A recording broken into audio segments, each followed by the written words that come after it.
What's up? What's up, everybody? What's up, Lori Parks? I see you in the building. Purple, what's going on? Al says aloha from Hawaii. Can you guys hear me? If you can hear me, give me a little thumbs up in there, making sure my audio is good.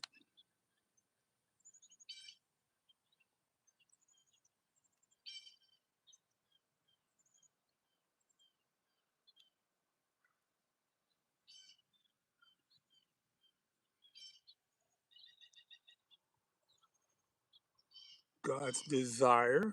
Hey, what's going on? Can you hear me?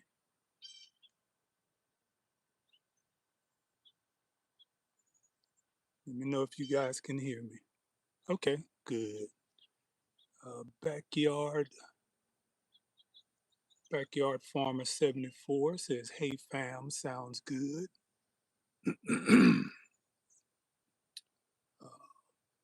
Flavor X Talking Works. What's going on?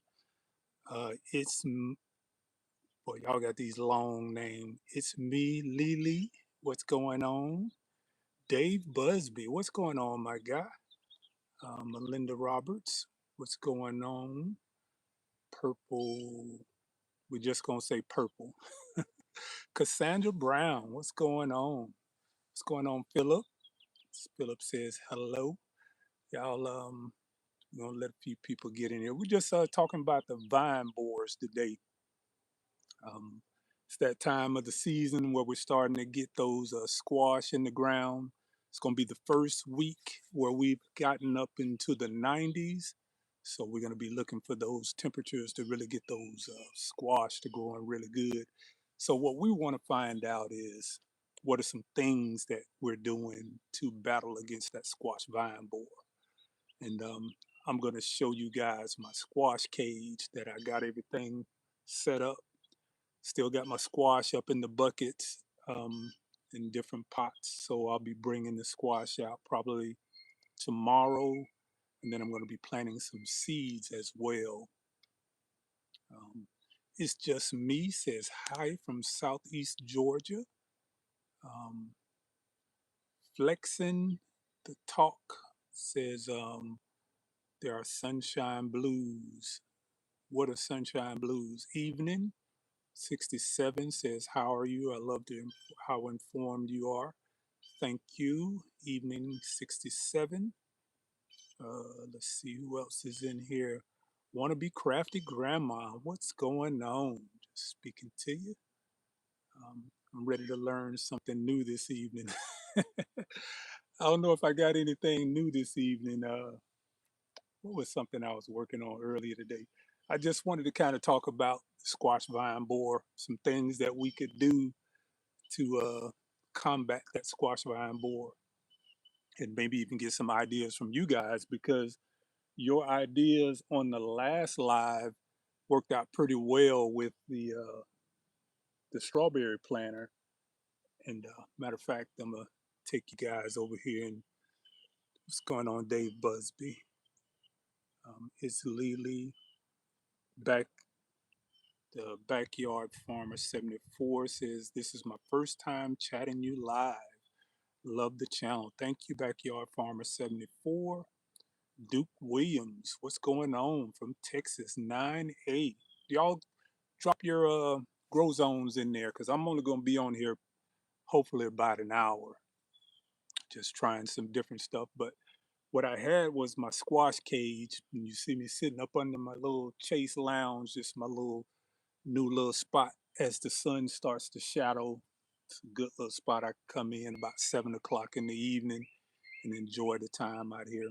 Okay, we got God's desire for me is 8A. That's Georgia. I'm Georgia's own 8A. Are you in Georgia, God's desire? Um, it's me, Lily, says 8B. Dave Busby is South Central Los Angeles, 10B. Oh man, y'all super hot down there. Um, Backyard Farmer 74, Zone 9A, Brookshire, Texas. Okay, another Texas in here. God's Desire says North Carolina. evening 67 says Late, Layton, Utah, 7A. Okay, last week we were in the 90s. Tonight says, ooh, 36. My goodness. Soil Sister, what's going on? 5A, Catskill Mountains. Um, X Seekers, 7A, 9A. Okay, was that 9A Florida, 9A Louisiana, um, Purple Plugins, 7, Zone 11. What is Zone 11? Purple, I'm trying to make sure I got that purple pigeon. Okay, purple pigeon. Zone 911. I mean Zone 11. What is that? What state is that? That sound like some out of the country or the islands. Um, Phillips, Chanker, 7274, Zone 9, South Georgia, Lowndes County. Okay. Um, Flavor Talking Works, Vigo Garden self-watering container you sent me is growing my dark opal basil beautiful and perfect. Okay, that's what's up. Those self-watering containers, I gave away a couple of those this weekend, well, Thursday at the Master Gardeners meeting. And I still have my two that are up on my little garden house porch. And this is year 3, I want to say, with them. And they're holding up extremely well. I'm growing my black pearl peppers in it.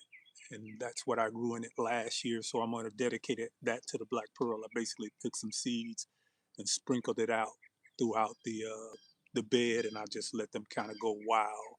And then I'll take the most matured ones and I'll move those around the garden. But right now, everything is starting to green up. We're going to get some rain. That's what I've been praying for. I've been praying for some of that holy water. Need some of that holy water. So um, we have been super dry here in Georgia Zone 8A, so I'm having to come out and water every day. I was out of town for the weekend, and even just in those 3 days, being gone from Thursday night up until last night, coming back, I mean, it was looking rough. I mean, everything was drooping. That's just how dry it is. Even the that Georgia condensation hadn't even been really that good down here. But I got everything to perk back up. I wanted to come out this evening and we're going to talk a little bit about that squash vine borer. So I'm going to come back down here to the chat. Uh, Sandra Jimenez, thanks for the vids on 6PA. Let's see, H White 9000, 7A, that's Central Tennessee. Kiki Luscious, I guess 99, Philadelphia 7B. So we got a nice little mix up in here. Um, Oddly dry this spring in Florida. It's oddly dry everywhere. Well, I take that back because a couple of people said that they have been getting a lot of rain. Now, we got a thunderstorm last night, but no rain. Imagine that. A thunderstorm last night, but no rain. That's how bad it's been. But I'm gonna show you guys something that I'm gonna walk you over here and show you the strawberry planter that you guys told me to try this the fake strawberries on, and it's working out pretty well. You see this my strawberries right here. These are sequoias. So normally I would have to come out here and pick these things every day, but you can see here the birds have been leaving them alone. That's what we're picking off of here. These are sequoias. Let's go ahead and pull some of these strawberries off. And we've been able to do it because we've been using these, what I call bird decoys. Look at that baby there. It's nice and shiny, which tells me those bricks are good and nice sized strawberries. But these are my bird decoys. thanks to you guys said, have I ever tried doing the painting the rocks? Well, painting the rocks is a little too much, so I'm not going to spend that much time doing that. But I found these that I'm going to be doing. And what I do is I move these around the garden, basically just throw them out so the birds can see them. And when the birds are able to see them, they'll come down and peck on them. And then they'll realize that there's no treat there and they'll go on about their business. So far, it's been working because you see, we got strawberries all around here. Let's see here. Got strawberries all up and down. And what I do is I sit them on this ledge here to let them get that sun. So that as the cyanins are coming in, look at that baby there. She is huge. She's not quite ready though. She'll be ready by tomorrow. This one might be ready by tomorrow as well. But you see down here, I have the strawberries just tossed in so the birds will come in. They'll peck at the easy ones. And then I have these. These are the good ones. Got real that look. That's a real strawberry. So this is working out. I'm glad you guys said that to me to get me to go ahead and try something different. So that's what it is. I put the fake strawberries up. The birds come in, peck at the fake strawberries, and they leave the good strawberries alone. Let's see here. Got some more over here.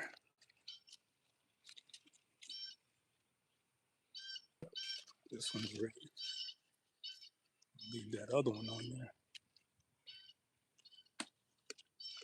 I get probably a bowl a day off of these plants up top. I like to keep the stems on because they hold up a little longer.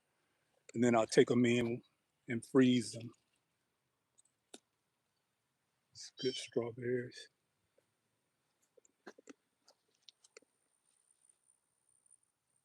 Take that one off. Nice strawberries. Even the ones down there hiding. But again, the bird decoys are working. So I want to thank you guys for that. This is what we're harvesting just that quick. And this is every morning we come out. I try to get them early in the morning, right as the dew starts to subside. But all of these are real. Yeah. So I want to thank you guys for putting me up on that. Sequoias, that's what these are. Get those. But our bird decoys. But what we're talking about today, this is my grapevine trellis. I just finished this. We talked about this the other day. It's the grapevine trellis. Got a lot going on. Still got to fill it in. The let's see here.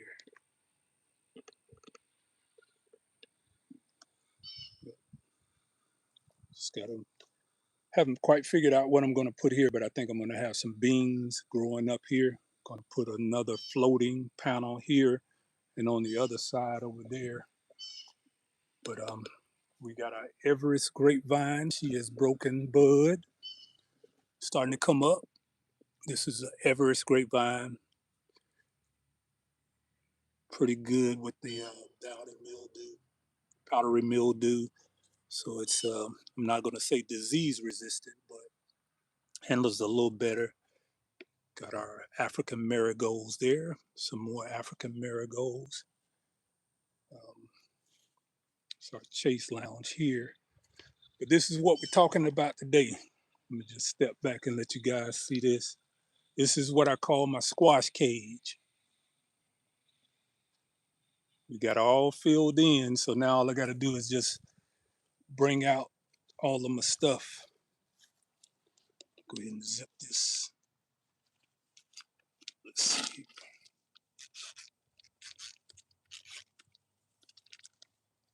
This is the only way you're gonna be able to grow squash down here, because that squash vine borer is not a joke.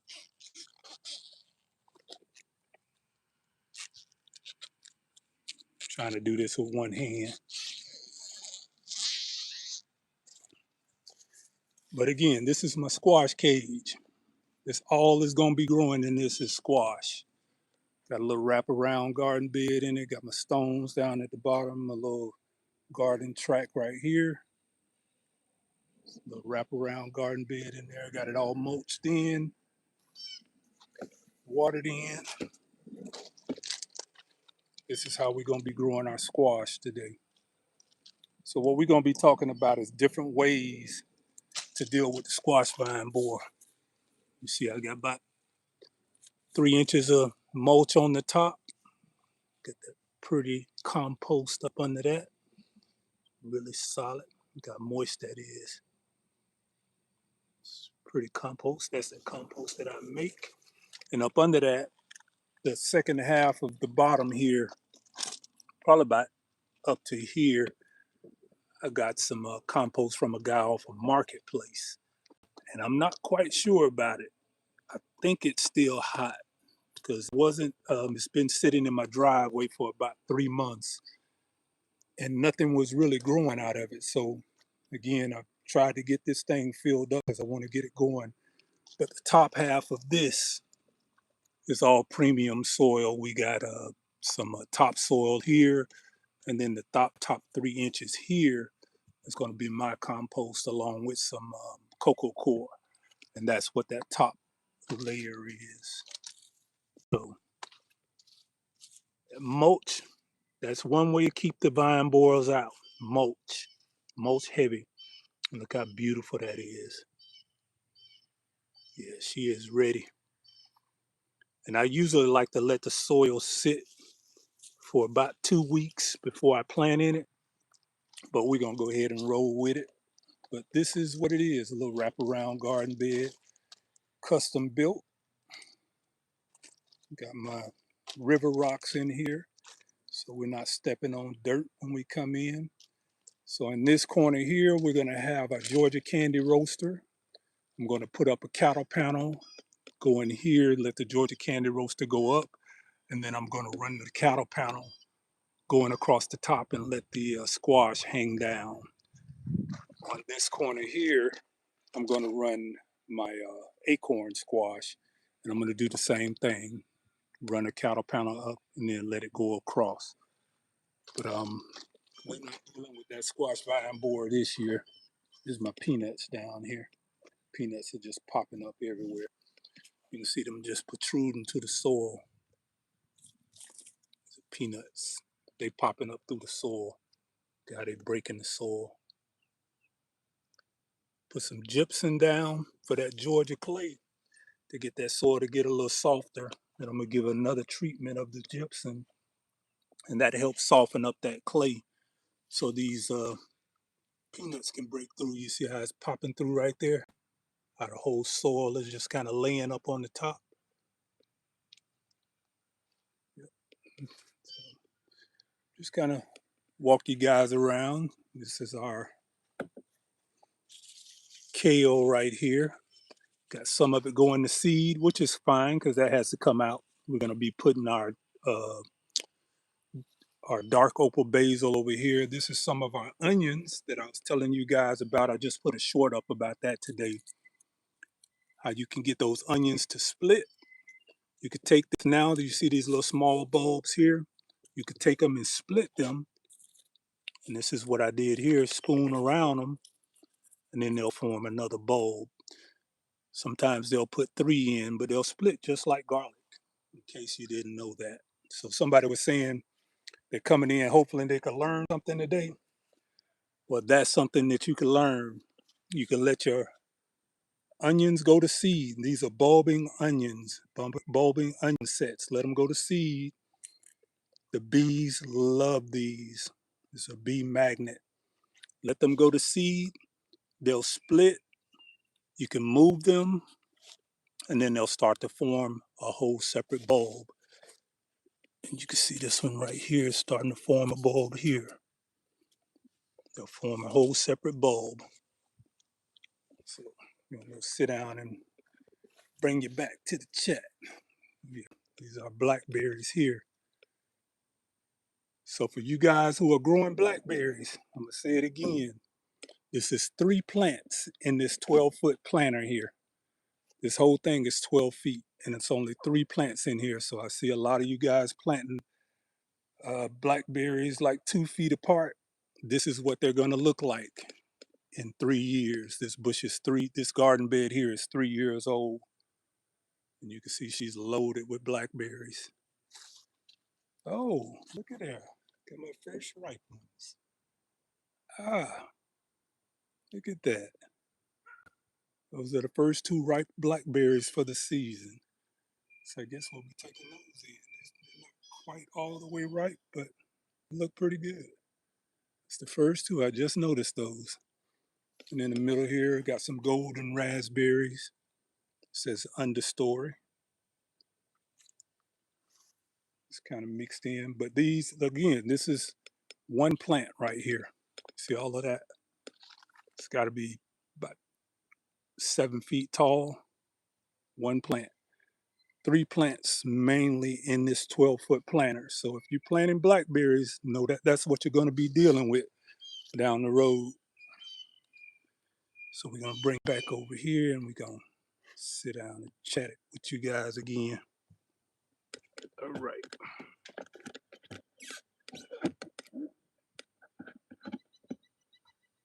And I'll come back down to the chat so we can chop it up a little bit. All right. So I'm going to go down to the bottom. David Corey with the crops. What's going on, man? See, and sometimes you do have to hand pollinate squash and the bees aren't around. Yes, I would definitely be hand pollinating. I would be hand pollinating all of my squash, which is something that I like to do anyway because it increases the diversity in the squash and it makes them just like with the blueberries. The cross pollination gives you better fruit set. It's going to give better quality and just an overall better tasting squash. So cross pollination definitely. Um, how are you deterring the birds? How am I deterring the birds? That's was that um, Jonathan Israel? How are you deterring the birds? With the strawberries, is that what you're asking? How am I deterring the birds with the strawberries? Oh yeah, with the birds with it's netting. All of that stuff is netting. If you're talking about my blueberries with the netting also. See here. These are my babies over here though. How am I deterring the birds? Yeah, we all the way. You see these? If you go to Home Depot or Lowe's, these are they were $3.99 at one point last year, but the price has gone up. They're like about four $4 and some change. But these are concrete mesh or concrete block mesh. They lay them in between the concrete blocks and then they put the cement in it and that locks the blocks together. But basically they're 8 feet tall. I'm sorry, they're 10 feet tall. And this netting that I get off of Amazon is perfect size for it. So I can just wrap it around and all of my blueberries in pots are up under the netting like that. They're perfect. So that's all of my blueberries. Those are all my blueberries in pots, I should say. And you see that we're gonna let all of those get ripe. Got berries everywhere on here. These little bushes are pushing out really good. I'm liking this Georgia gem. This is my first year seeing the Georgia gem bloom. I got this from Hall's Nursery last year. And the Georgia gem has some pretty nice size blueberries on it. So I'm really feeling that. This is the channeler here. This is the mother plant. The channeler is loaded down, but we're gonna be able to get all the berries off of here. That one, this is a Biloxi here. The Biloxi is looking pretty good. I like the what's going on with the Biloxi. This is a Legacy. She's got some medium-sized berries. This one is a Brightwell. If you're growing rabbit eyes, the Brightwell will pretty much companion with any of your Brightwells. I mean, with any of your rabbit eyes. And I'm really feeling this sharp blue. This sharp blue is an early bloomer, but she has some huge berries on her. And the sharp blue is going to stay smaller than the rest of them. She's probably going to max out about 4 feet tall and 4 feet wide. So over here, I think I had 2, 4, 6, 8, 10, 12, 14, 16. Got 16 blueberries growing in pots. So this is something that you guys were asking me about. How do I grow in pots? Well, this is how you do it. And all of these will be coming out of these pots in the fall and going into their forever home. And I'll probably be putting these into maybe a 7 gallon, but it's going to be a wide pot. These are mostly in 3 gallons. This is a 3 gallon. And I like going with these for 2-year-old bushes, the 3 gallons, 3 gallon. All of these are 3 gallons. This one is, I think, a 5 gallon. But they'll go into a 7 gallon, but they'll be wider. And that'll be their forever home. And I'll show you guys when I get ready to do that. Again, this, like I say, the garden is coming to life. Just give you a little pan of everything. The only one that I got really covered up over here, kind of letting the rest of them go to whatever. This is the Northland. She's the only one that really didn't get a lot of damage with the frost that we have. This is the Northland, and this is the 3 zippers. Now the 3 zippers, they should be on the way any day now. The 3 zipper netting, and that's what you see on there. And it's a little different from all the other zippers. Or you see, it has the round top at the top, and then it has 3 zippers going all the way around it. There's a second zipper there, and then you swing around here, and there is our 3rd zipper, and that's for convenience. See all the berries on this thing. She is loaded. Now the Hello Darling is an early bloomer. She took a real hit, and the birds have been getting to it, but the berries on here are huge. They're just coming in. They're just taking color. See if I can find one that's ripe. Yeah. She's not going to produce as much this year, but that's fine. I mean, we got almost 17 pounds off of this bush last year. And the birds have been getting whatever left on it. So I'm going to let the birds have them this year. Just kind of walking you around, seeing what all else we got going on. We got a lot started up, but all my summer stuff I hadn't brought out yet. Got this is a yellow pear. Got a poblano. She already putting out. That's a poblano. Some nasturtiums there. And this is what I talk about volunteers. I pretty much let the whole garden self-seed. So I'm going to take all of these out, pot them up, and I'll be giving them away because I don't need all of these. These are sweeties here. Sweeties was in this bed last year, and they're just coming up everywhere. Some tomatillos over here. Yeah, already taking off. Got to have 2 tomatillos. Remember that. Anytime you're growing tomatillos, you want to have 2 of them. They have to cross-pollinate or you will not get anything. You can see all the sweeties coming up down there as well. All the volunteers. I love volunteers. More peppers. Got bananas over here. Peppers already given out. Got my beans. There go David Corey with the crops. Got them fava beans here. And the fava beans hate that heat. So as that temperature drops up into that 75, 80, the fava beans are going to start sputtering out. But we have our green beans coming up. So as soon as the fava beans go out, the green beans come up. Everything's going to transition. Let's see here. Got jade beans over here coming up. Already got some flowers coming in with the jade beans. And this will be the first round with the jade beans. This bed is full of jade beans. Got my eggplants over here. These are black beauties already putting off fruit. And this is one of the onions from those sets that I was telling you about when they split. And I got another one right here that needs to be separated. They'll go to seed, I split them, and then they'll turn into separate bulbs, and that'll give you a whole bulb. So for anybody that tells you that that won't work, I'm telling you that it absolutely does work. Again, we got a eggplant already coming in. See her down there? She's already been pollinated. So we're gonna be getting eggplants up real soon. Got another one right here. Eggplant right there. Got some cayennes there.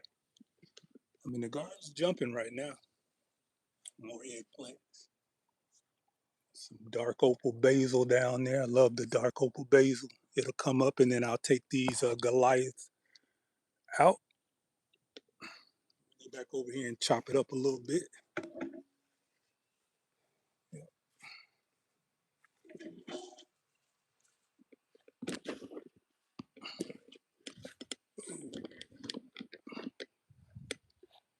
So we'll come back over here and give it a little chop up with my people. All right. So I'm gonna get down to the bottom.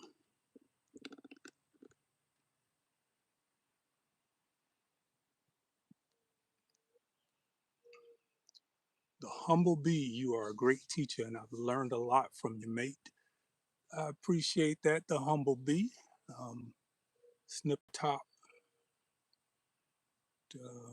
red to play.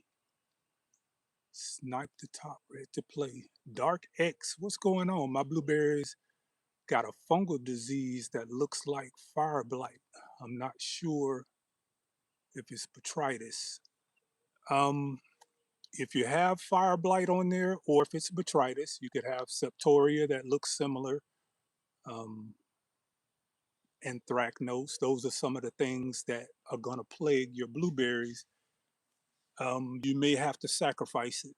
In other words, strip those leaves off and then go with the spoiled milk whey, not the spoiled milk, but the liquid that's produced after the milk separates from the solids. That liquid that's on the bottom, do 50% of the liquid whey to 50% distilled water. Do not use tap water. Tap water is going to kill your bacteria. That's a lactic acid bacteria that you're creating in that spoiled milk, which is liquid whey. And spray that on the plant, and it'll pretty much eliminate any type of fungal diseases that you have there. Um, let's see what else we coming. I know the way I got the diluted water. Okay, yeah, Darth X. That's how I deal with all of mine. And another thing may be, have you been pruning your blueberry bush? Because if you're not pruning it, that's one of the things that also cause those fungal issues. So you want to make sure that you have very good airflow with those blueberry bushes. That's why I do not plant my blueberry bushes in close proximity to each other. You want to always have a nice circulation going around them, and that light being able to get to the center of the bush. If the light is not getting to the center of the bush, you are inviting in all type of fungal and pathogens. So that's something that I always like to tell you guys. Let's see here. Cami Mitchell, great information. Your calming teaching style is great. Thank you, Cami. I really appreciate that. Maureen Chavez says, hello, everybody. Um, yeah, David Corey hit it already. I see where you said it up there earlier. Old Milky Way, Old Milk Way. Yeah, that's what I use on all. Matter of fact, even on my squash. If you want to get rid of powdery mildew on your squash, start spraying the whey now.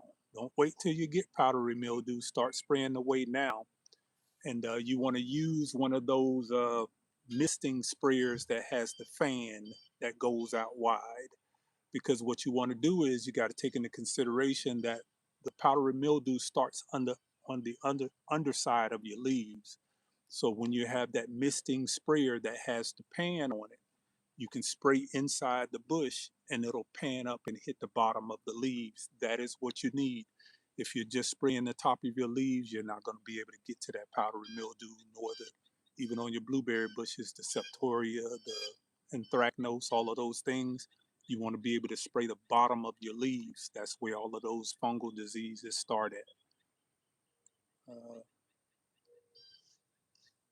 Pris Votes, PRIS Votes says, thank you for the tips and on the airflow.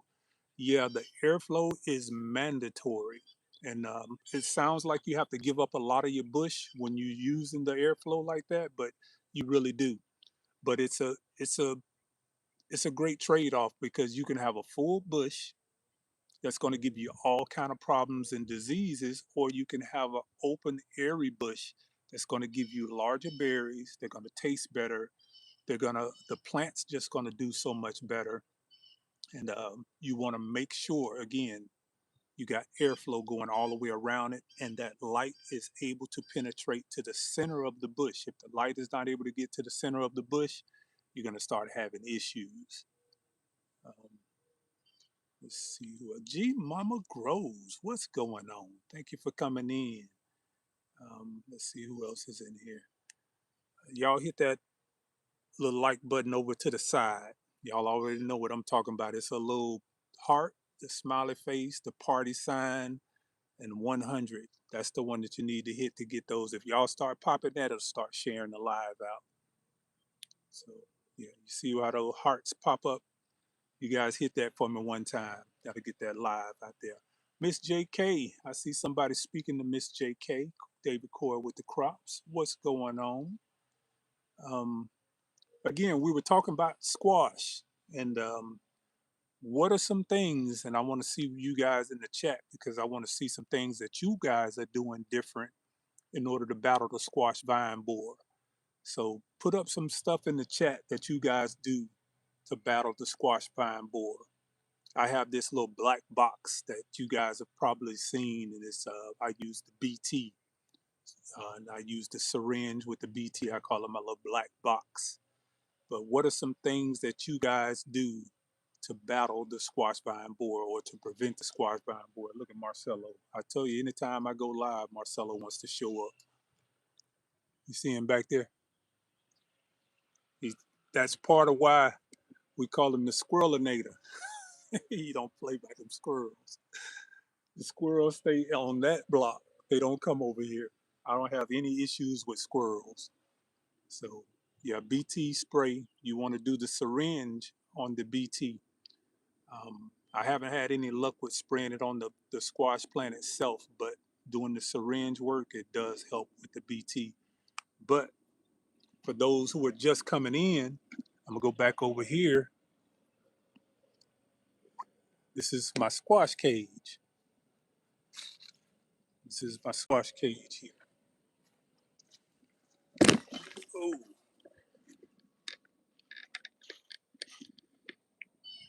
yep. You see Mr. Hootie Hoo up top, the spinning head owl. He helps with the birds. I gotta move him around. I move him back and then put him back. But this is the squash cage. I finally got all the soil in there. That was some work because I had to move all of that stuff from my driveway all the way back here, one wheelbarrow at a time. But this is why we're not going to have a problem with squash this year. This is something I started last year and I finally got it finished. This is the squash cage. Yes, sir. I'm feeling real good about this one. We got the little zipper openings to get in and out to lock it in.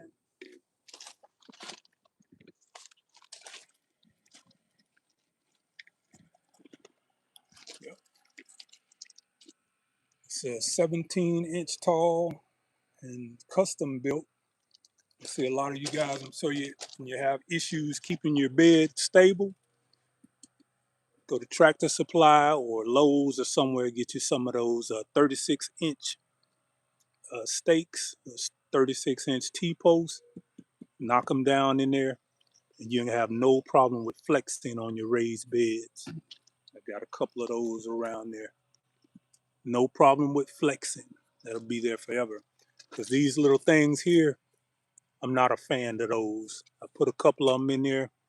I made a couple of them and bolted it in, but I'm not a fan of it. But, like I say, all the mulch. I go heavy with the mulch. Look at that beautiful black soil up under there.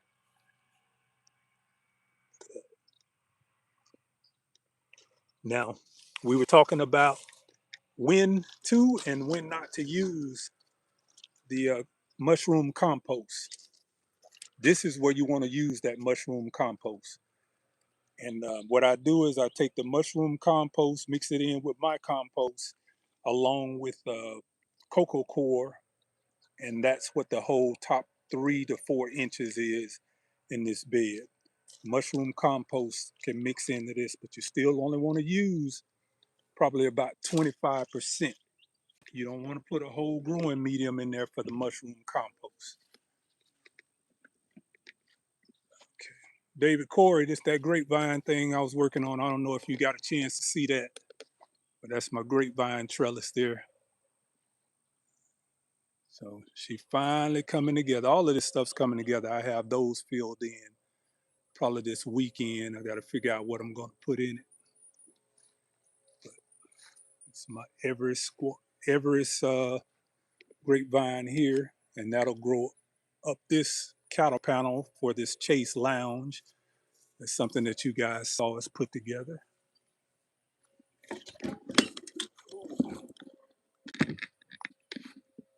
And then over here, look at that alfalfa. Alfalfa is tapping in now. See how dark those colors are getting? That's going down there. So now what I haven't done is pulled up one of the roots. I'm going to eventually pull up one of these plants and see if we have nodules on the roots, because this is a different bacteria that I used on the alfalfa. The alfalfa uses what's called a Meliloti bacteria, and I've never had that before, so I had to inoculate the soil with that. So you can sit back down here. We'll get back to the chat. Anybody in here growing any alfalfa? Yeah, that alfalfa is beautiful, G Mama. And I tell you what's really unique about the alfalfa plant, and I got a slow motion video that I'm doing with it. The alfalfa has like similar to like a Venus flytrap. If you take like a safety pin or let's say a toothpick, you can push it into the center of the flower and the flower will snap. I mean, it's a really an amazing plant. Literally, you can push the toothpick into the flower and the flower will snap. And what that is to create diversity in the flower, because it has both the male, the pistil, and the stamen. But the alfalfa does not want to self-pollinate itself. So what it does is whenever a bumblebee lands on it, it tries to knock the pollen off of the bumblebee to assure the diversity in the pollination, to make sure that it gets cross-pollinated, because it does not want to pollinate itself. That is amazing if you ask me. I mean, that is amazing. What's up, sifting some soil? I can't believe Mona up in here. I thought Mona be asleep by this time. Uh, yeah, G Mama, that it is amazing plant. Look that up and you'll be like amazed. As I was, doing a little research on growing the alfalfa, and now that I got my first flowers on it, I did the slow motion on the camera to see if I could capture it. And yes, I absolutely captured it. So when you see my alfalfa video come out, it's going to be showing you, like I said, when the bees land on it and the bees start getting the nectar out of it, the alfalfa plant snaps and it hits the bee to shake the pollen off of him. That's just amazing to me. And you talking about Mother Nature is just astounding. And I can't say it enough times. And as they start to green up, that lets me know that those tap roots are going down there, because what I did with that alfalfa bed, I did the top 2 inches and I mixed in aged wood chips in the soil to starve the alfalfa of nitrogen, because I didn't want the alfalfa to get lazy and start depending on the nitrogen that was in the soil. So, because it was a new bacteria that I was adding, which is the Meliloti bacteria that goes with the alfalfa, I never inoculated any of my soil with the Meliloti before. So, I wanted to force it to depend upon that bacteria to get the nitrogen from it. And obviously, that's working. And because the taller plants are like a real dark, rich green right now. The smaller ones still are yellowing, so I'm assuming that the taproot hasn't gotten back down between that 3 inch layer. But as they start to go down and mature, I'm really starting to see that whole plot starting to thicken up. So I'm going to be really looking forward to that. I'm not going to harvest any this year, but next year we're going to be harvesting some of our alfalfa. I just want the bed to fill in. I may go back and reseed, see what else I can do this fall, because you want to plant it going closer to the fall. But it's an absolutely amazing plant. Let's see. Yellow and white patty pan. David Core says he's doing the yellow and the white patty pan. I might do some patty pan in there also. But I'm gonna do vertical on my zucchini and my crookneck. I'm going to do vertical, so I'm going to be growing up to conserve the space, but then I'm going to also be putting a trellis system inside of that to allow the candy roaster, which I'm going to be planting. And Miss Linda sent me a mashed potato squash, which is a white acorn, and I'm going to be growing that in there as well. So I'm gonna pack as much as I can in there, and then if I have to thin it out, I'll thin it out. But right now, that is dedicated for it. I even have another cage out here that I have with my teepee tents that I have some netting custom made for the teepee tents. And I guess I'll take you guys out here and let you see that. These here are my teepee tents. So this is another one of my little gadgets that I'm working on. I'm gonna build a different bed for it because, like I said, this is a hexagon bed, but I have netting that goes over this too, and it has 2 zippers, one zipper on the front, one zipper on the back. So I'll be growing my Love Lives Bleeding Amaranth in here this year, because I want to make sure that that Love Live Bleeding Amaranth doesn't spread. And then this one over here, I'm going to be growing my stinging nettle. So I have stinging nettle and some other things in here, because what I don't want is that stinging nettle to start producing its flowers and then start spreading over the garden. So the stinging nettle will be grown in this particular one right here with the netting. So got our echinacea starting to flower. This is my go-to for everything. I drink this pretty much like twice a week. The echinacea. Marglobe, she's just coming up, so I got all the tomatoes like succession planting so they don't all come up at one time. Got the garlic over here. And these are the other marglobes here.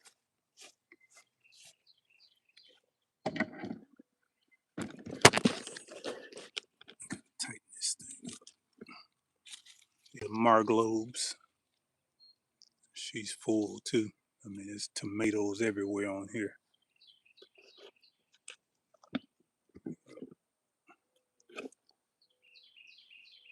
So what I'll do is I'll start this one. I started these indoors. Those were started later, maybe 2 months later. And then I'll let these, they'll go ahead and do what they're gonna do. And by the time they ripen up, it'll be time for the other ones to start producing. And these are determinants here. Some brassicas over here. It's just a little thing what's everything going on.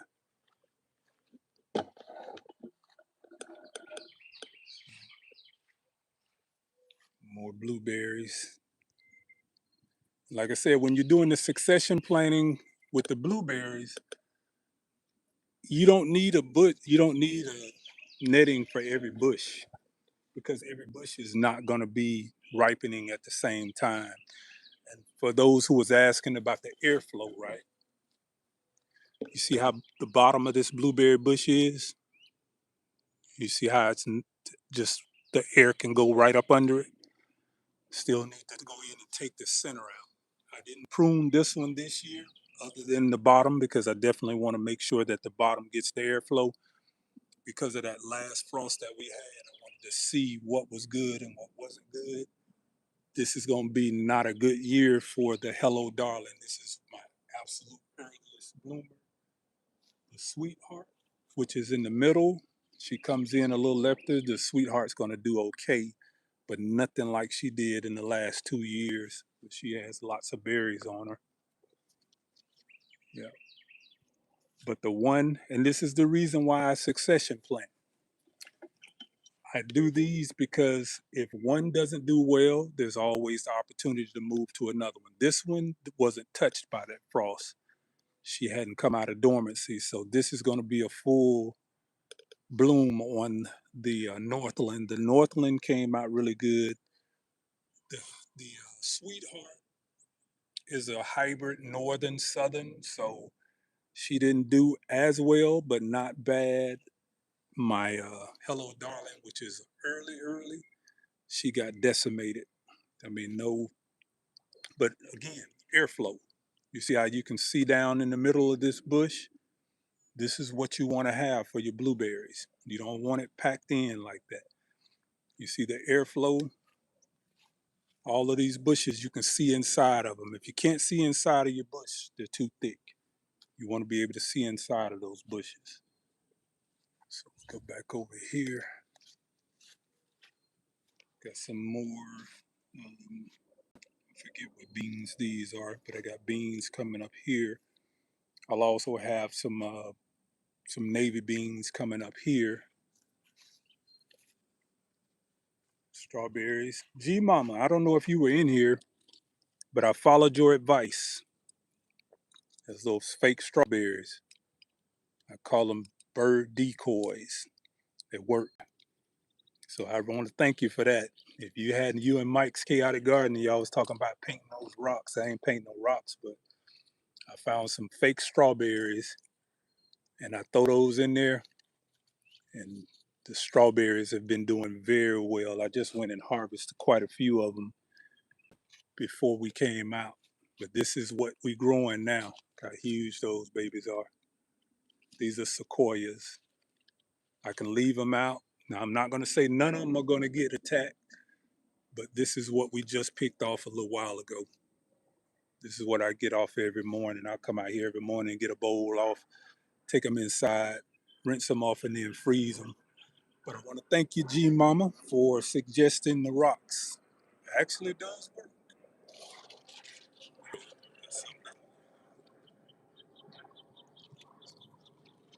Take that off too.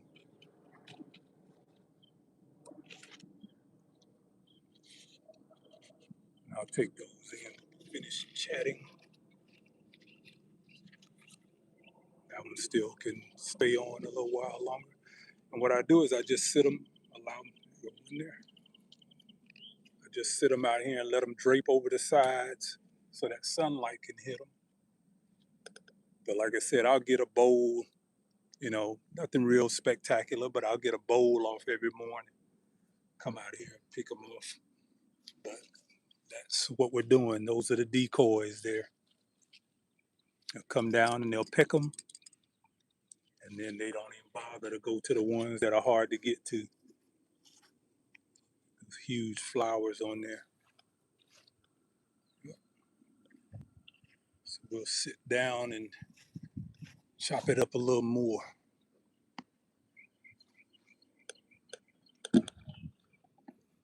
So again, we were talking about the things that we do with the squash vine board. So I want to see some ideas anybody in the chat has on things that we can do with the squash vine board besides doing the netting, because the netting is a 100% win. That is definitely a 100% win. Now, we got 153 people in here. I appreciate that. 104 likes. Come on now. 157 people in here. 157 people in here, and only 104 thumbs ups. Not the thumbs up down there, but these likes on the side here. You see that when I hit that little 100 there? That's what makes them share this live out. If you guys hit that, if you can just do that for me, smash the like button. Not necessarily the like button, but you see the little uh, icons on the side right here. Yes, there you go. Just go down and hit any of them. Any of them makes sense. And what it does is that helps share the live out. So I really appreciate that. That's all I ask you guys to do for me. You could do that. We could sit here and we could chop it up all weekend. We got 150 people in here right now. Um, David Core with the crop, long game, sifting some soil and more. I bought a trap the other day. What type of trap did you buy, Mona? David Core, please smash the like button. David Core says, smash the like button. Um, watch out for snakes. I just got here, and if you know what I do to get rid of, let me see here. If you know what I do to get rid of, you won't want to know. I haven't had cucumbers or zucchinis in the last 3 years since I moved to South California to North Georgia. North Georgia is notorious for that vine borer. What's up, Analytic Gardener? Thank you for coming in. I appreciate it. Um, Long Game 2.0. Hit the thumbs up comments if you can. That's right. David Core with the Dangaree. Hey, Tag. David Corey is speaking. Let's see here. Growing what I eat. What's going on, my brother? Just showing everybody my little squash cage, what I'll be doing a little different this year. Just tapping around the garden and trying to get you guys to give me some ideas on any other suggestions on what we could be doing, sharing as a community to grow squash without having to use any of the drastic means. We know about the BT injections.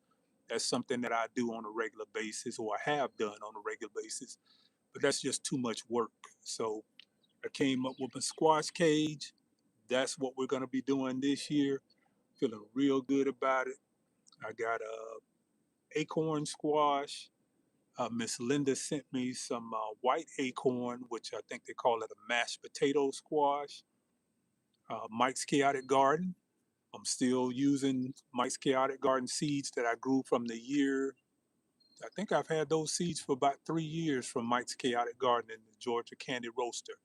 He was the first one to send me the Georgia Candy Roaster, but I saw it on Food by Faith channel first, the Georgia Candy Roaster when she was cooking it. But Mike's Chaotic Gardening, he was the one that sent me my Georgia Candy Roaster seeds, and that's what I've been growing for the last 2 years with them. Let's see here. David Core with the crop says he used Corey's slug killer, but there's a natural remedies. Yeah, I'm talking about some natural remedies. Let's see here. Sabby Core 1984 says, "Sir, my blueberry soil was not will not go lower than a 5.5, around a 5.5 to a 6. I've used sulfur, espoma, peat moss, 100% sphagnum peat moss, pine bark nuggets. Why is that my soil would not?" Well, here's the thing. There's greater than and less than. If you have alkaline soil, then the buffer is going to be on the alkalinity side. The peat moss, you would have to actually outweigh it, which means that whatever you do on your substrate, you're going to have to basically like I have my 48-inch round corrugated planters, you're going to have to dig you a hole into your soil, put the entire mix that I use into that hole, and then plant your blueberry bush in that. Because if you're just using soil acidifier or the elemental sulfur to lower your pH, you want to check and see that you have a healthy soil microbiome, because the elemental sulfur only works if you have good soil bacteria in your soil. And what is the name of that bacteria? Um, Lactobacillus is not it. Thiobacillus is the name of the bacteria that you're looking for. Thiobacillus is the one that breaks down that elemental sulfur. Thiobacillus. And if you have poor soil, dry soil, compacted soil, um, if your soil is clay, heavy clay, then the thiobacillus does not thrive in soils that is not very well aerated.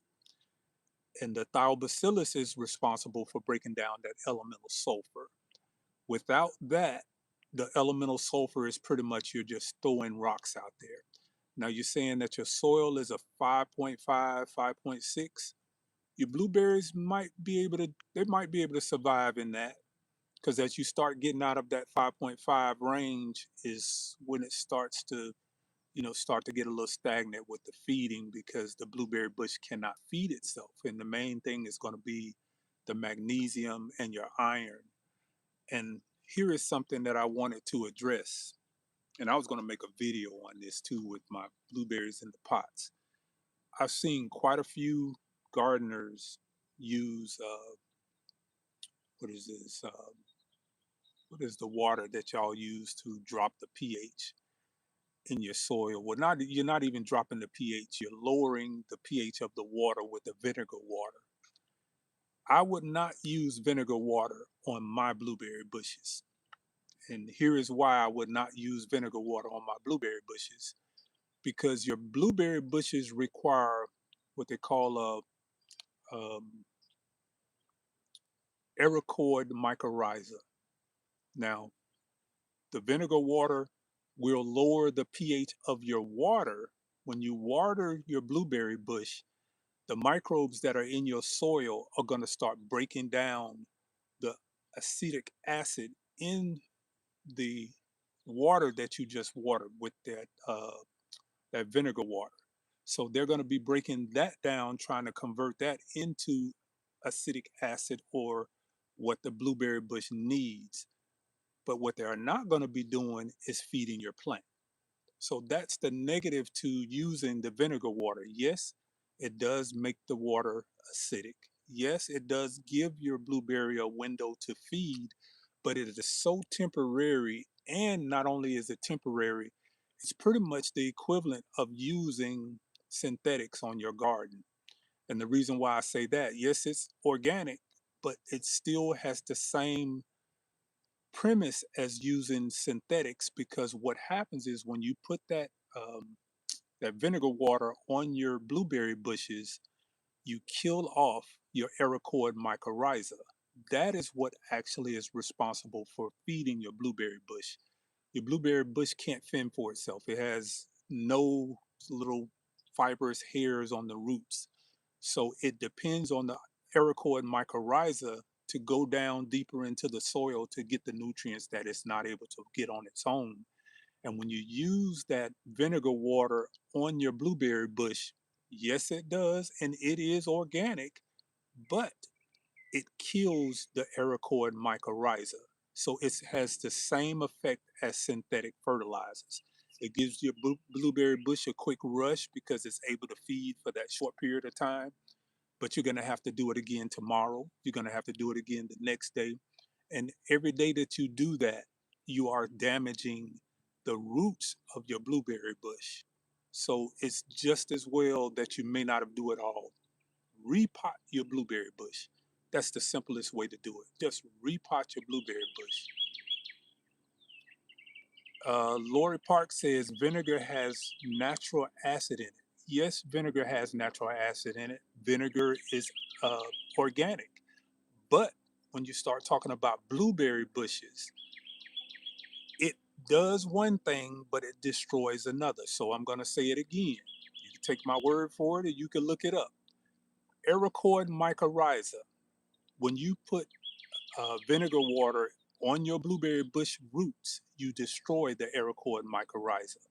So what you're doing is you're trading off a temporary fix for destroying the whole crux of what feeds your blueberry bush.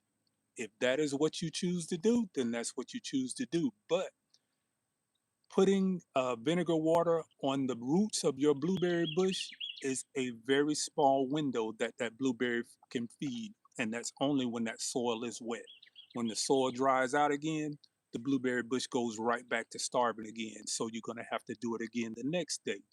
If you do it again the next day, you're further destroying the Ericoid mycorrhiza. Don't take my word for it. Look it up. It cannot survive with the acidic crash that happens.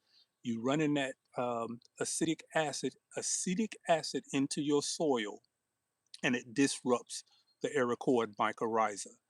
That is what your blueberry bush depends on for life. So yes, you're feeding your blueberry bush because it gives you that saturation in the soil for a very short window, but the long-term effect of using vinegar water on your blueberry bush is detrimental to your plant. I would not do it. It's just too simple to repot the blueberry bush than keep doing those temporary fixes that you're going to have to do every day. You may as well be using synthetics because that's what the actual results become. You're killing the thing that keeps your blueberry bush alive organically for the temporary fix of the acidic water. Don't take my word for it. Look it up.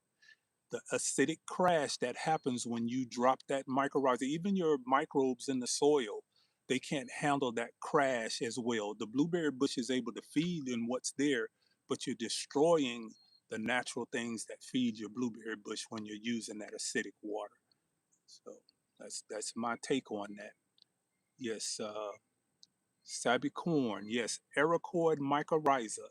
That is like the little spider webs, a hyphae that goes down like your blueberry bush roots are only in the maybe top 6 to 12 inches of the soil. They don't go down deep. So what it is, Ericoid mycorrhiza taps onto the roots like little fibrous little webs, and they go down, and they're the ones that mine the phosphorus and the potassium, all those nutrients that the blueberry roots can't get to. So when you do that acidic water, when you do the vinegar water, you destroy those fungi. So you're working against how the blueberry bush actually feeds itself without your help. So what you're basically doing is giving your blueberry bush a fix, and it'll only be able to eat when you give it that fix because you're destroying the very thing that allows it to feed itself, and that is the Ericoid mycorrhiza. And that's why I do not, and I don't advise anybody to use vinegar water on their plant. It's an emergency fix until you get your soil correct. But if you're doing that on a regular basis and you're wondering why your plant is not standing on its own, that's going to be a permanent fix because that's what you're going to have to do every day. And it's only going to be able to feed itself through that short window. So I do not advise anybody to do that. Let me get down to the chat here. David Corey says good information. Yeah, I was seeing quite a few people um, do the vinegar water, and I don't tell anybody how to grow their garden. I only can show you what I do when I'm growing my garden, and if you like what I'm doing, you can try it. But I'm saying, do the research. And the research will tell you, yes, vinegar water is organic, but it's the crash that happens with that quick fix of acetic acid that goes down into your soil and it destroys your mycorrhiza. That is what the blueberry bush needs more than anything that you can do to it. So you're giving it a temporary fix for a very short window of however long that water is wet, and then it disappears and it can't feed itself again. So you're going to be going through that cycle. And then what happens is because the Ericoid mycorrhiza and the bacteria in the soil are not working in conjunction. In other words, that symbiotic relationship, they'll stop working. There's no reason for the blueberry bush to send exudates down into the soil to command the Ericoid mycorrhiza to bring it what it needs if you're going to keep feeding it with the acidic water. So, yeah, it's a big difference. Now, if you want to do it, I would suggest getting a bottle of ascorbic acid. Now, what ascorbic acid does, it removes the chlorine and the chloramine from the tap water, and it also lowers it.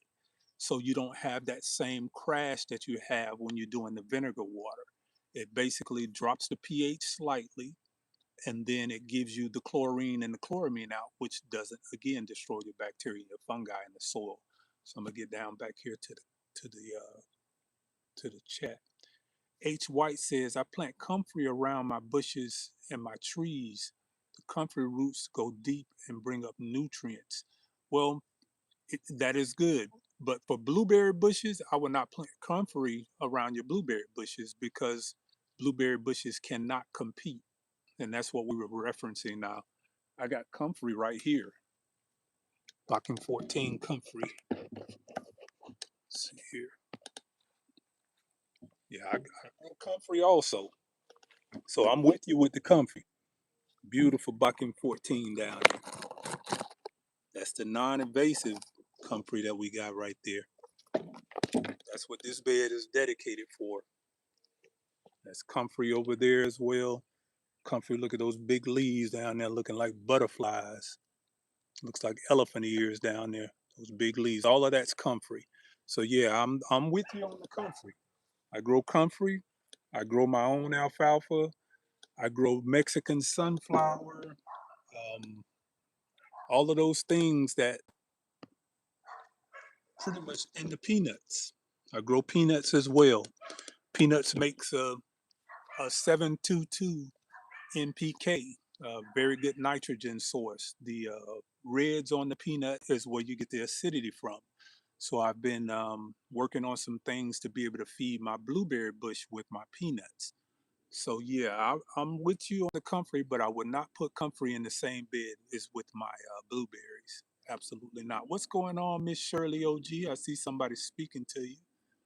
Let's see you. David Corey with the crops. He says, you can if you want it, and the choice is on you if you want to sacrifice the fruit for growing at the moment. That is absolutely correct. You can do whatever it is that you want to do in your garden, but your bush is going to struggle. And like I said, that's just from my personal experience. Not only my personal experience, um, what it says, want to be crafty grandmama said, we just grabbed some ascorbic acid, but we are on well water. Can we or should we still use it? Yeah, yeah. Test the pH of your well water, and you want to test once you figure out your sweet spot in using the ascorbic acid, you can take a pinch. I mean, literally a pinch. Put it in a 5-gallon bucket, and it'll drop the pH on that 5-gallon bucket. Um, it'll not only drop the pH on that 5-gallon bucket, but it'll also remove the chloramine. And I think we talked about on the last live, not just the chlorine, but it will remove the chloramine. The chloramine does not gas off. So a lot of people say they'll sit there, water out, and it'll off gas. It will for chlorine, but it will not for chloramine. Chloramine, it will not. Chloramine has a bond of ammonia and what is it? Ammonia and sulfur, I think it is. Ammonia and sulfur, I believe it is. No, I'm sorry. Ammonia and chlorine. Duh. Chloramine is a bond of ammonia and chlorine. When you put that ascorbic acid in, it breaks that bond. Leaving your water out overnight, leaving it out for 2 nights, leaving it out for a week will not break the bond of the chloramine. The chloramine is actually just as bad as the chlorine, if not worse, because it's designed to be more stable in your water supply. If you're on well water, you don't have to worry about that. But if you're on a municipal water source, chlorine and chloramine. Chlorine will off gas. Chloramine will not. It will stay in your water. So when you water in your garden, you're actually resetting your garden every time you water it with your municipal water. Um, let's see here, go back down. G Mama, ascorbic acid is strong, so less is the best. That's right. I like that, G Mama. Less is the best. Ascorbic acid is extremely strong. Like I said, a pinch. You don't need a tablespoon or anything like that. That little one, I think it's an 8-ounce bottle, should last you. I mean, I've had mine for almost 2 years now. One 8-ounce bottle I've had for almost 2 years. That's what I water my alfalfa with because I'm growing a Malolati bacteria with my alfalfa. I'll water my fava beans with it because I have what is that leguminosum bacteria on my alfalfa. I'm in my broad beans. With the peanuts, it's a Brady rhizobium bacteria that you use to grow the nodules on the roots. So on my peanuts, I try not to use tap water on it. On my jade beans or my string beans, that's and I always get this one jacked up. But this is the newest bacteria that I just added this year for my summer crops because I was thinking that the Brady rhizobium bacteria would work on my summer crops, but they do not. It's sounds like an Italian name. It's Spanish, but it sounds Italian. I can't call the name of that particular one. Dana Reed. Thank you for the super chat. Dana Reed, I really appreciate that. Let me see if I can highlight you there. Let's see here. Push the timeline, add on the channel. Super chat, channel. Thank you for the super chat, Dana Reed. G Mama, thanks for the super chat. I really appreciate that. But again, um, the suggestions that I'm making about the blueberry bushes, this is something that I guess if there's a such thing as a niche, I think you guys have kind of thrust me into that to where I really have been doing a lot of studying more so on the blueberries than anything. So not just on my personal experience, but also from doing research and understanding how to make your blueberries bush grow at its best capacity without having to have a lot of outside input. That is what the Aerocord mycorrhiza is. Um, with my squash, I use the arbuscular mycorrhiza, and it does pretty much the same thing. It extends those roots of your squash and your tomato plants. So we can just really make the gardening so much simpler when we start using the natural things around us because like I said, yes, the vinegar water is organic, but the crash of that uh, acetic acid that goes down into your soil with that instant push to your microbes, that is what's detrimental to your microbes and extremely detrimental to the Aerocord mycorrhiza, which and tell you where you can find them at. I take my microscope and I'll go out, and if you have any wild azaleas, if you have wild azaleas growing around, you can go and pull it up, take some of the roots, take them over, chop the roots up, and mix it in around the roots of your blueberry bush. Wild, uh, uh, dang, I can't say that word. Azaleas, wild azaleas is a really good host for the Aerocord mycorrhiza. So if you have wild azaleas anywhere around, you can go and take some of the roots from the wild azalea, mix it in with your blueberry bushes, and they will colonize. That is Aerocord mycorrhiza. And if you ever seen like a wire spool, a wire mesh that goes over wire and it looks like it protects the wire where they kind of spool all the way around the roots. If you look at it under a microscope, you can see it, and it looks like basically like spider webs wrapped around the roots. That's what the Aerocord mycorrhiza looks like under a microscope. And I guess I'll have to do that on the inside or this time of the day when the sun comes down. I bring my microscope out one day and I'm going to hook it up to the camera so you guys can see what it is that I see when I'm working on my blueberry bushes or any of the stuff around here. So it's not just some things that I'm just taking out of thin air. These are things that I'm actually learning as I go. But because I have stuff like the microscope, my refractometer, my pH meter, my soil thermometer, all of those things help make the job so much easier so you're not guessing at what it is that you're trying to do. If I say I'm trying to pinpoint a certain type of bacteria, I look up what that bacteria looks like or that fungus looks like, and I'll go and pull it up on my microscope and I look at my soil, the roots of the plants, and there tells the story. If I'm doing it correct, it's there.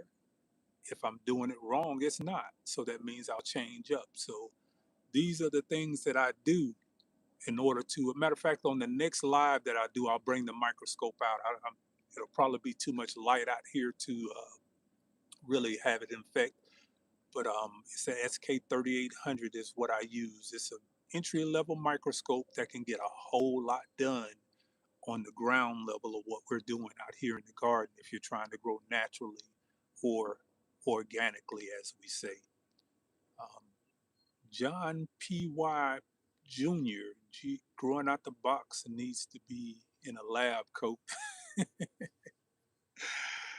Uh, man, I just I don't know, man. Like I said, I really enjoy learning about the soil, and this is all new to me. It's not like I've been doing this for 15, 20 years. I've been doing this now for the past few years. But the more that I get into it, the more that I see plants growing without outside inputs and knowing the things that I did, like starving my alfalfa of nitrogen. I've never done that before. But if I show you my alfalfa, this is what I did. I starved my alfalfa, and you're going to be able to see it in the smaller plants. Now you see the smaller plants have some yellowing on it. That means the roots have not gotten down past the wood chips that I mixed into this soil. I mixed, you can see all the wood chips everywhere on here. You see all of that? There's wood chips mixed into the top 3 inches. This is old wood chips. You see how they just break up in my hand? And this is what they say is your indigenous microorganisms. They've already colonized these. So I took some wood chips that were already in the garden, already out here, and I mixed them into this entire bed.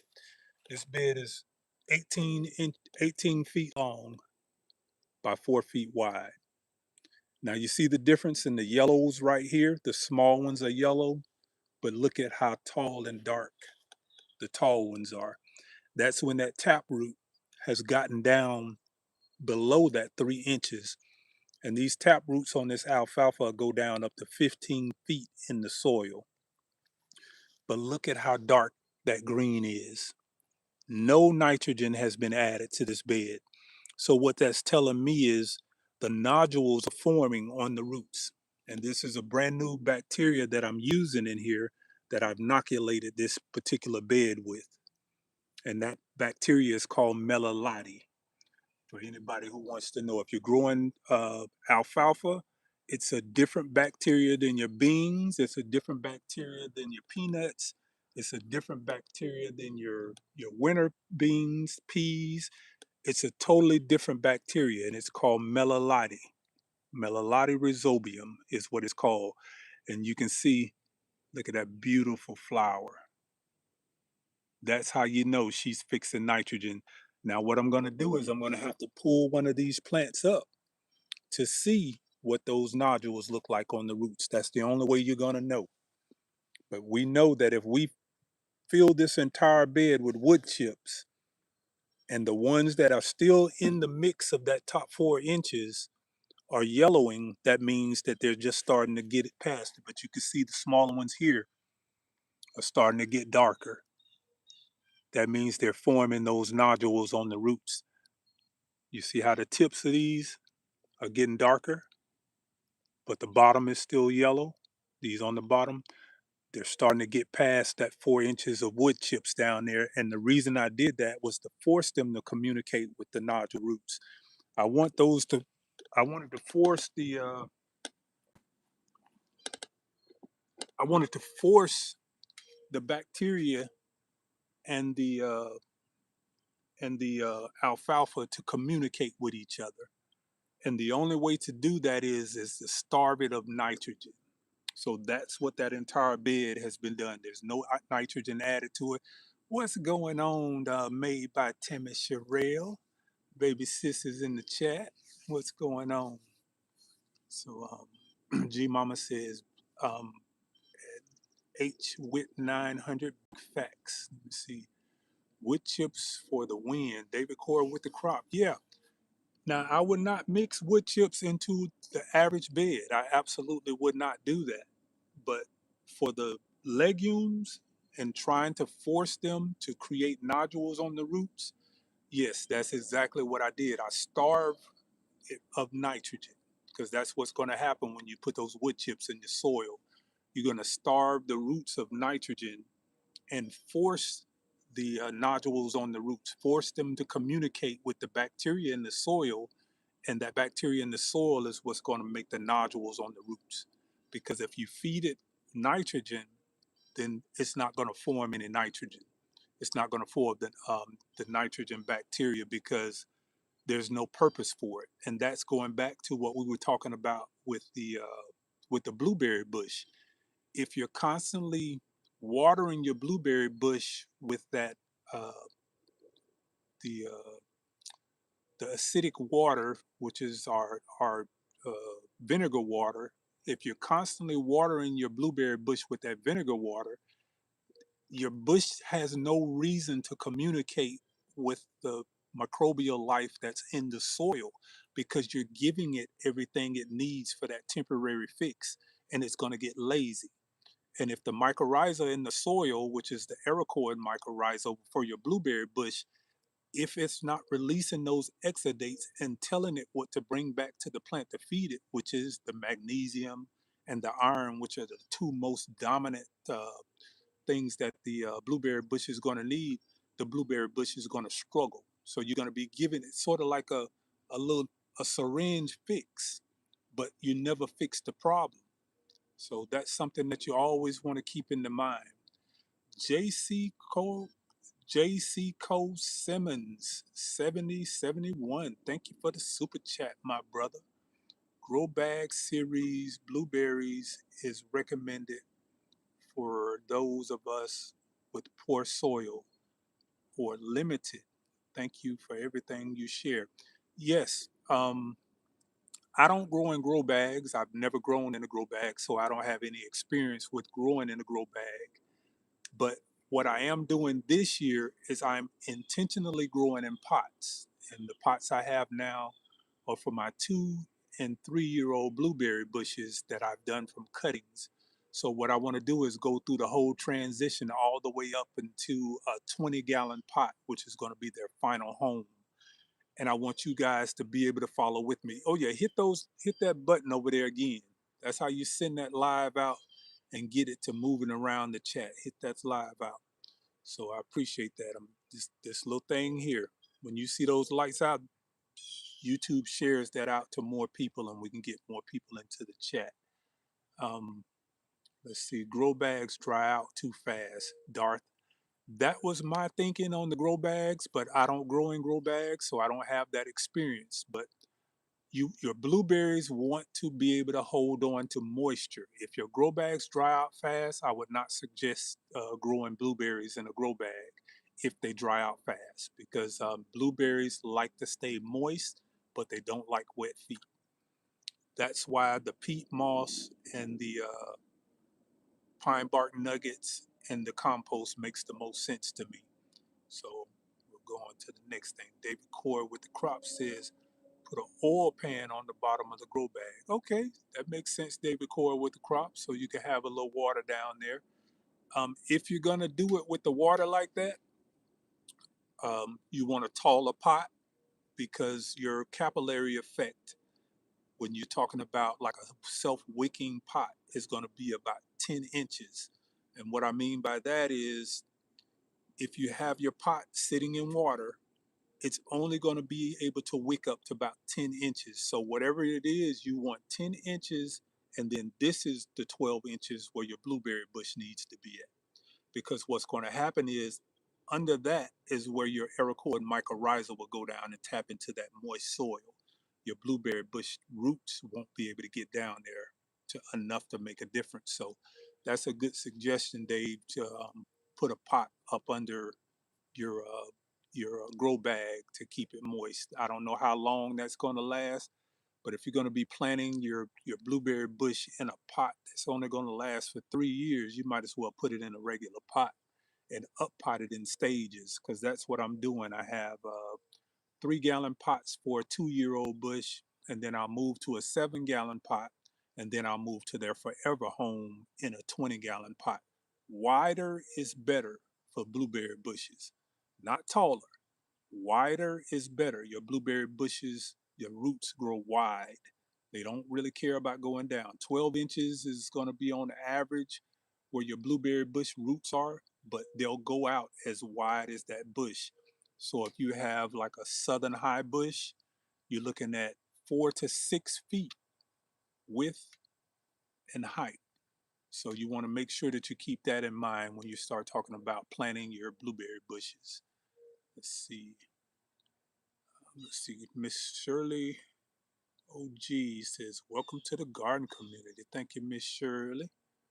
Um, just hot up in here in Michigan. Mike's Chaotic Gardening. Yeah, it's hot everywhere, Mike. I was out of town for the weekend, and when I came back, the whole garden was laying down. So it has been super dry all the way around. So I'm having to come out and water mornings and evenings just to keep things going. But we're going to have rain, I want to say, for the next 4 days starting on Thursday. So hopefully that'll get everything going. I'll be able to bring all my summer plants out, get them in, and that'll be probably tomorrow. So you'll start seeing my squash filled in to the squash cage. I'll bring out the rest of my tomatoes. I have some more my okra, my sweet potatoes, all of those things I'm going to try to bring out next week because I think we're going to be over the little cool spells in the morning. Miss Shirley says it's raining up there in Ohio right now.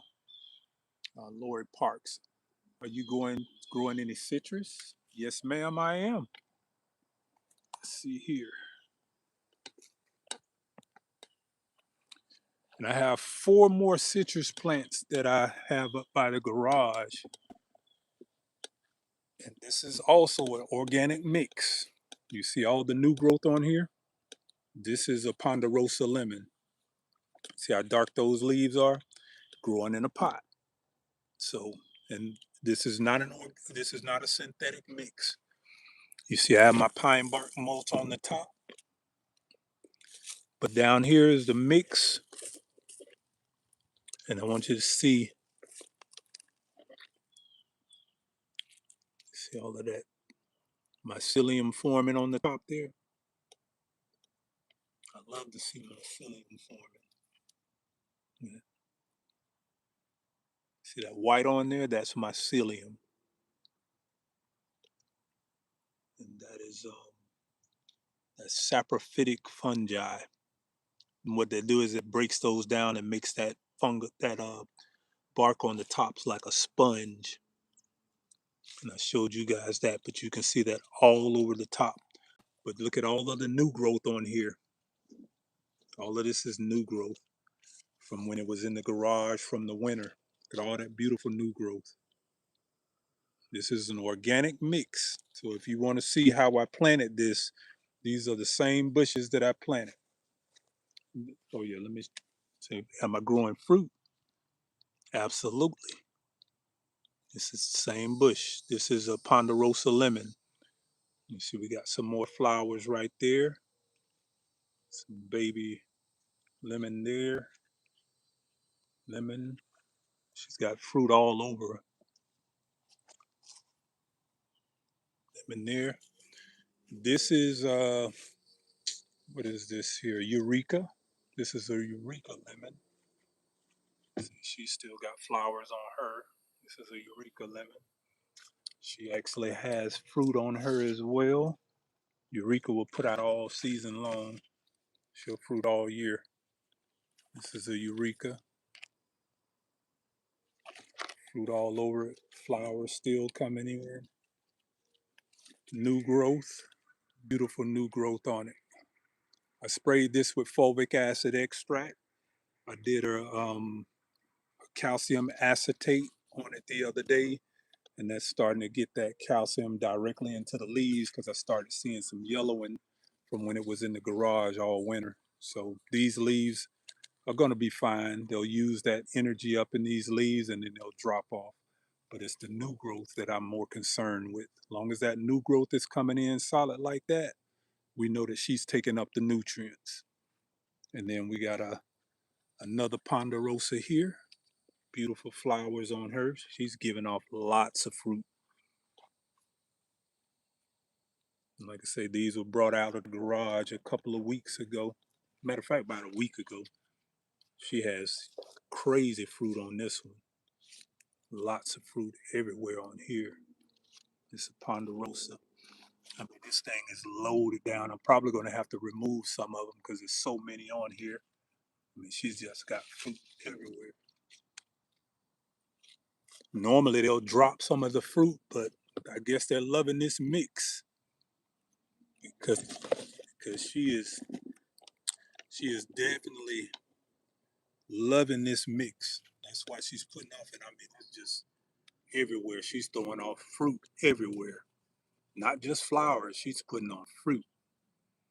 So yeah, I grow citrus as well. I got this is a Pansaris trifoliate here. This is a 30-degree, negative 30-degree lemon tree here. This tree will get down to 30 degrees. That's a Pansaris trifoliate.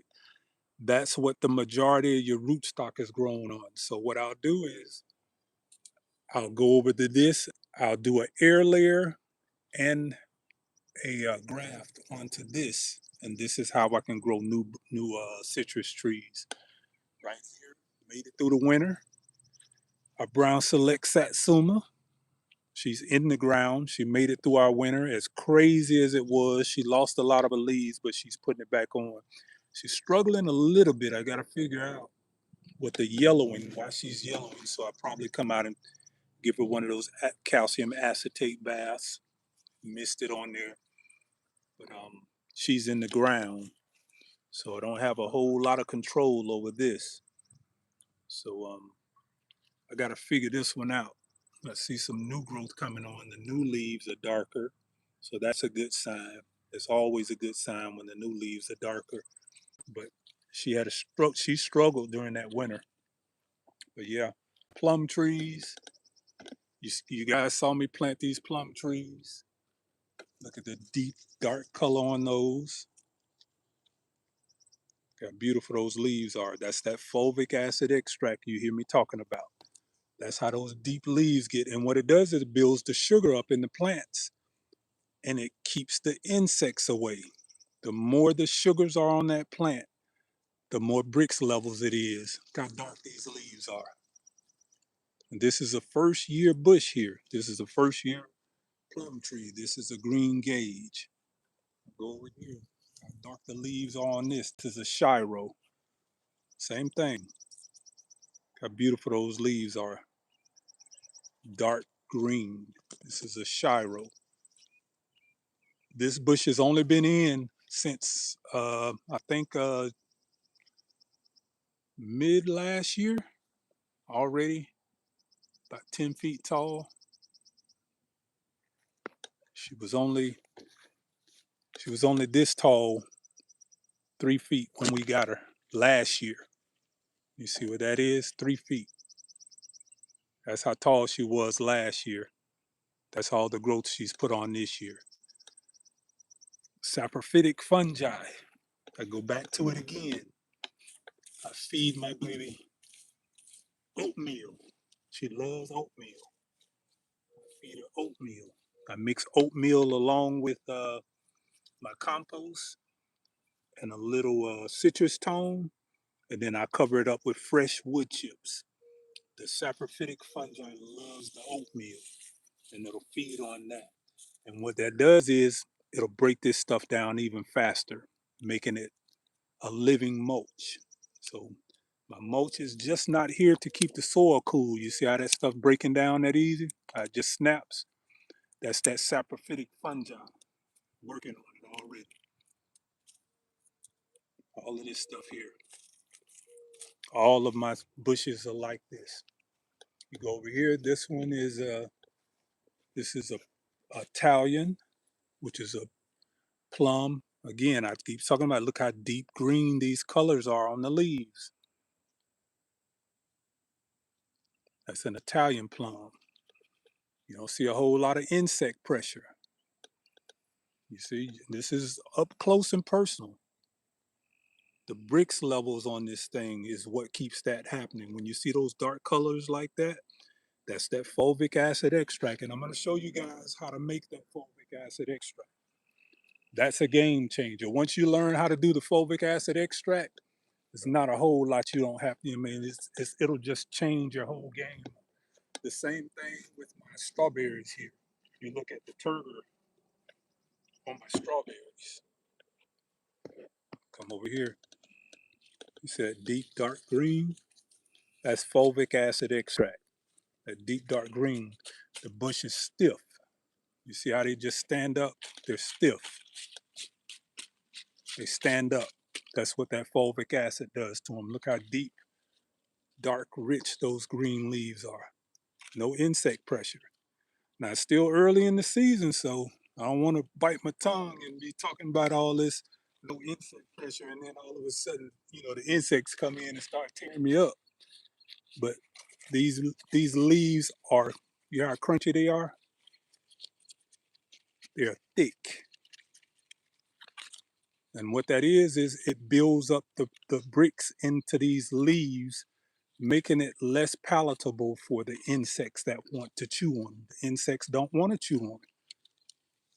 Sugars are toxic to insects. Now, that's not to say the roly-poly now, because the roly-poly is not an insect. It's a crustacean. I do have issues with the roly-poly, and snails I still have issues with, so I have to put out my snail traps. But all of these, you see how deep, dark green those are? And when we get this rain the next few days, oh, it's gonna be ridiculous. That color is just gonna jump. You see how that little sheen that's on the leaves? Now, if I was to have my Brix meter out here, I believe those leaves will probably tap somewhere in 13.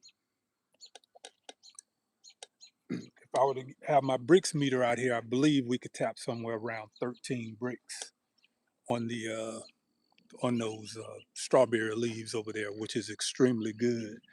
I did a Brix test on them a couple of weeks ago, but again, we're not getting any rain. That rainwater is what's really gonna make the big difference. So I'm gonna go ahead and let you guys get up out of here. We got 156 people in here. I really appreciate you guys coming in.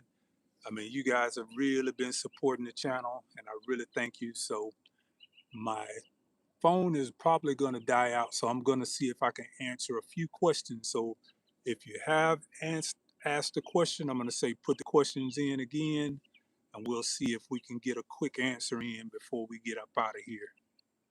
Um, this is my lights out live, so y'all know I like to be sitting back here chilling with my little lights. Let me see if I can tap this up a little bit. So we call this lights out live. Yep. So we got our little lights in the background starts to popping in. I love that. See if I can get a good, yeah, there we go. I like that. I like this whole little ambience over here. And I could have brought my light out, but we've been on here for more than an hour, and I said I was only going to be on here an hour. We still got 100 and wow, we got 200 and some likes in here, so that means we've had over 200 people in here at one time. That is amazing. I really appreciate you guys. Um, It's all fodder. My lemon tree dropped leaves once the buds and the fruit came in. What could have caused that? Um, Check the pH of your soil first. And is your lemon tree in the soil or is it growing in a pot? Because that makes a world of a difference. Because you can see the one that I have growing in ground is not as productive as the one that I have growing in the pots. So I'm going to have to figure out what's going on with the brown select satsuma that I got in the ground. So I'm going to give it a chance because it really struggled out here. It was out here in that 14 degrees, and then we warmed up, and then it cooled off again.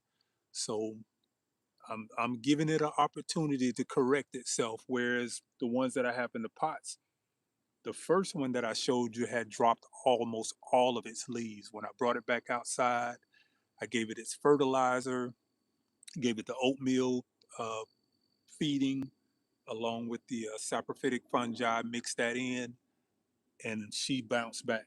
It's been out here about 2 weeks now. She's putting on crazy new growth, and you guys see it for yourself. So it's not like I'm just telling you something. You see it for yourself. So you're gonna call me.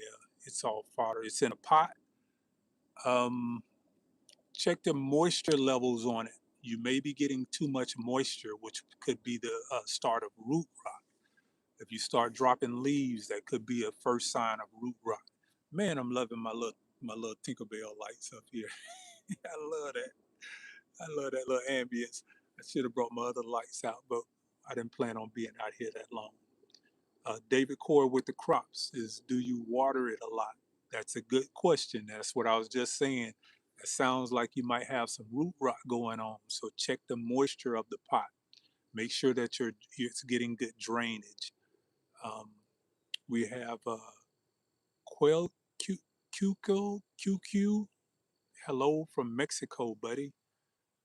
Sorry if I jacked that name up, but QUALQUI. Hello from Mexico. What's going on? We right here in Georgia Zone 8A. Um, let's see. I am his says, what fertilizer do you use on your strawberries once they flower? Um, I started the season off. If you go back and look at my video where I made the Henbit FPJ, the Henbit FPJ sparked that whole thing off. That's where that deep color comes from, the Henbit FPJ.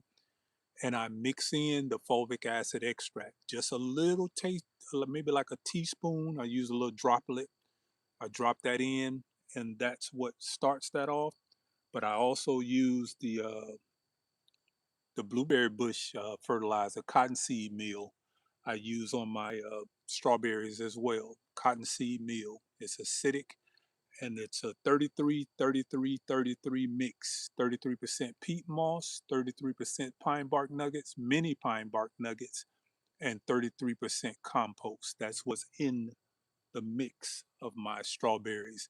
And I fertilize it with cottonseed meal as well. So, yes, cottonseed meal on my strawberries.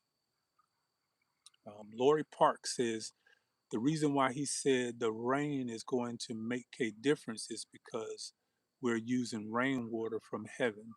It makes everything grow. You know, you are absolutely correct, Lori Parks. I call it holy water. That rainwater, that's that holy water, boy. When it touches you, it make everything grow. You are so correct on that. Um, Lupus Mary, I am his. Grows the most yards with purple little flowers. Yeah, henbit. Yeah, henbit. Yeah, henbit is those purple little flowers that grow as weeds all across your garden. I take that and I do 50% brown sugar. I got a video on there where it says how to wake your garden up for the season. That's what I use on all of my plants to get them to get that nice, good, green, lush jump at the start of the season. Henbit FPJ, and that's fermented plant juice, is what I use on that. Miss G Ness has a question. She says, do you use pine bark nuggets under all of your plants? No, I only use the mini pine bark nuggets as mulch on my citrus, because my citrus is slightly acidic. So I just use that like a sort of like a battery. I use the mini pine bark nuggets on my blueberries, and that's it. On as far as the pine bark mulch, I use cypress on all of my other beds. Every other bed that I have out here has cypress mulch, and cypress mulch is more lignant than cellulose. Takes longer to break down. It has a compound in it called cypernese. Cypernese is a little less, I guess, insects don't really attract to it as you would regular wood chips. That's the reason why I like cypress. I got cypress trees growing down my property line.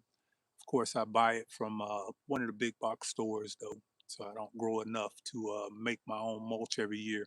And by the end of the year, those 2 and 3 inches that I have in my garden beds, they'll literally be gone by the end of the year. So that is what they call a saprophytic fungi that comes up and it colonizes that. It'll create a mat through it, which creates like a sponge. And that's what's going to happen when those hot summer days get here. That's what's going to keep those plants uh, moisturized throughout the winter, throughout the summertime. Saprophytic fungi. Let's see. Nice. Thank you so much. Yeah, Miss G Ness, that's what I'm here for. That's what we are here for.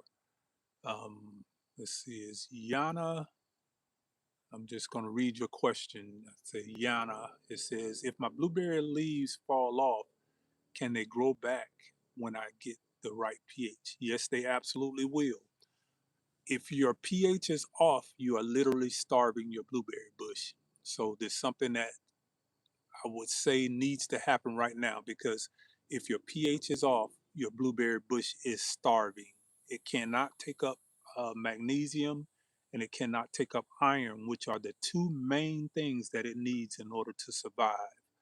Um, Somebody said Bayou Sugar is in here. What's going on, Bayou Sugar? Um, Thank you. Vinegar?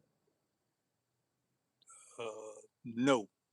You must have just came in the room, because vinegar, it's an emergency fix, but I don't, if you're trying to grow naturally or organically, vinegar water destroys Ericoid mycorrhiza.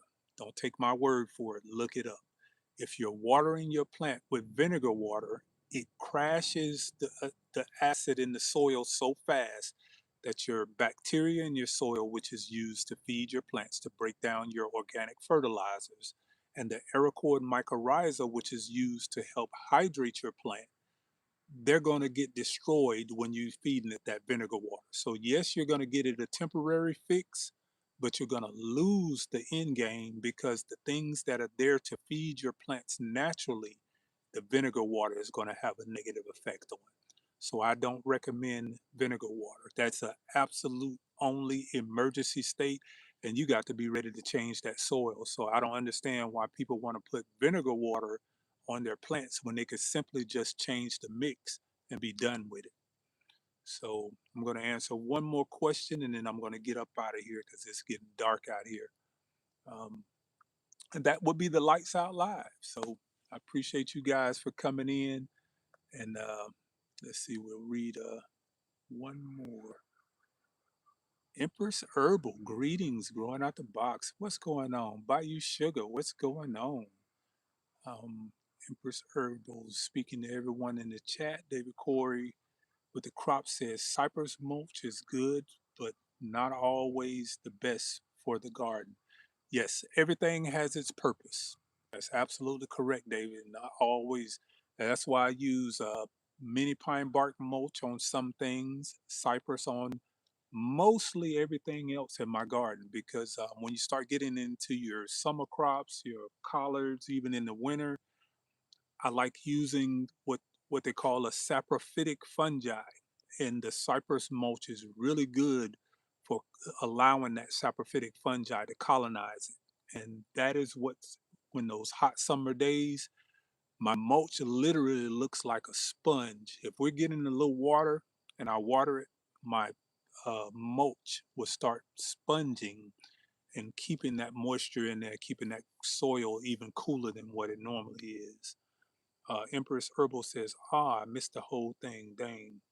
I just got home. Yep. So we're going to be getting up out of here. Let's keep growing and do the best that we can do and respect each other. Absolutely. That's right. David Core with the crops. Um, Want to be crafty grandmama. It's certainly worth watching, Empress Cersei. Great live. I thank you guys for coming in. And again, lights out. Y'all see what it is. That's what it's called. Lights out live. One more time before we leave out. Y'all hit those hearts over on the side. I really don't care about the hearts in the chat itself, but the hearts on the side. There's a little chat box on the side right there. Y'all hit those hearts, likes, or whatever you want. 100. That is what shares the live out. And I appreciate you guys for coming in. And we gonna say peace.